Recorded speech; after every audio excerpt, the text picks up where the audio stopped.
किसान साथियों, पहले सिंचाई के बाद यानी पहला पानी लगाने के बाद हम क्या डालें जिससे हमारे गेहूं में अच्छे कल्ले आए, जिससे हमारे गेहूं में हरियाली भी आए, जिससे हमारे कमज़ोर पौधे की ग्रोथ अच्छी हो सके, ज़्यादा कल्ले ज़्यादा फुटाव हमें देखने को मिल सके।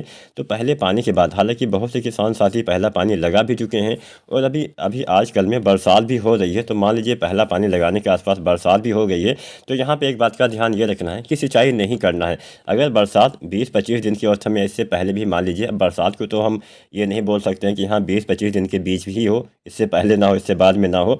तो मान लीजिए सिंचाई बरसात हो गई है, मिट्टी में अच्छी नमी है, तो सिंचाई नहीं करिए। अगर आप फिर भी सिंचाई कर देते हैं, पानी भर जाता है, पीलापन निश्चित ही आएगा और आपकी फसल कमज़ोर हो जाएगी। तो पहले अगर नमी है तो सिंचाई करने की आवश्यकता नहीं है, इस बात का ध्यान रखिएगा। और अभी 2-4 दिन से कहीं कहीं पे हल्की फुल्की बरसात भी या कहीं पे थोड़ा भारी बरसात भी हुई है, तो इस बात का ध्यान रखना है। आप सिंचाई के बाद पहले पानी के बाद अगर आपने अभी तक कुछ खादें डाल दी है, अच्छी बात है। अगर आपने पहला पानी अभी लगाया है 2-4 दिन के अंदर और अभी कुछ भी इस्तेमाल नहीं किया है, तो बहुत ही सावधानी से आज की हमारी पूरी वीडियो ज़रूर देखिएगा। तो यहाँ पर पहले पानी पर आपको पहली चीज़ तो हमें नाइट्रोजन की पूर्ति करनी होती है।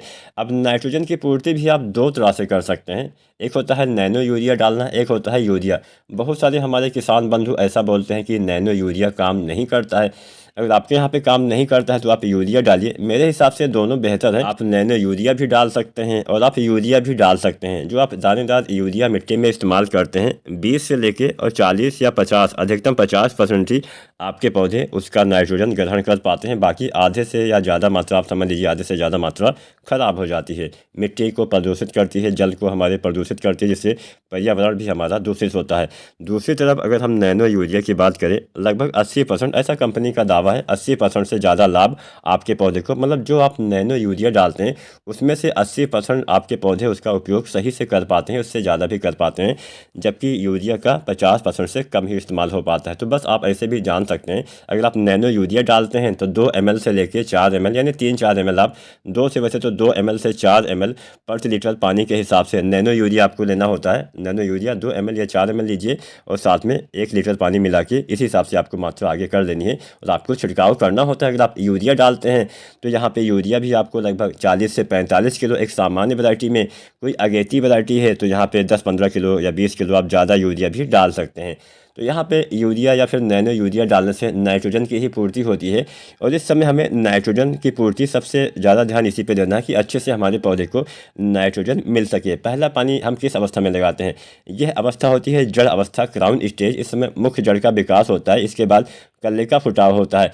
तो यहाँ पे ये सब अगर आप सारी चीज़ें डालते हैं तो अच्छा लाभ जरूर मिलता है। अब यहाँ पे यूरिया की तो बात हो गई। अब यूरिया पहले पानी पे आपको डालना है 40-45 किलो। इसके साथ कोई अगेती वैरायटी है तो आप 15 किलो, 20 किलो, 10 किलो, ऐसे आप मात्रा बढ़ा भी सकते हैं उस वैरायटी के उत्पादन क्षमता के हिसाब से।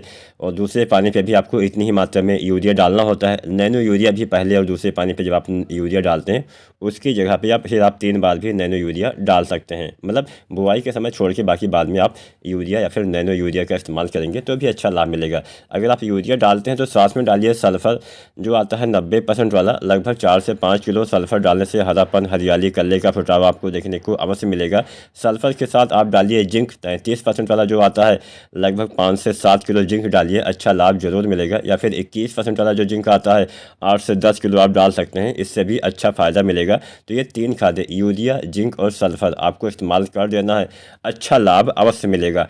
अगर आप यहाँ पे नैनो यूरिया डालते हैं तो यहाँ पे सल्फ़र और जिंक आप चाहें तो थोड़ा बहुत यूरिया, मतलब 10-5 किलो यूरिया में मिला के आप डाल सकते हैं, या फिर बालू रेत में मिला के आप डाल सकते हैं, या फिर आप जिंक का छिड़काव जैसे भी प्रयोग कर सकते हैं, उसमें भी अच्छा लाभ मिलेगा।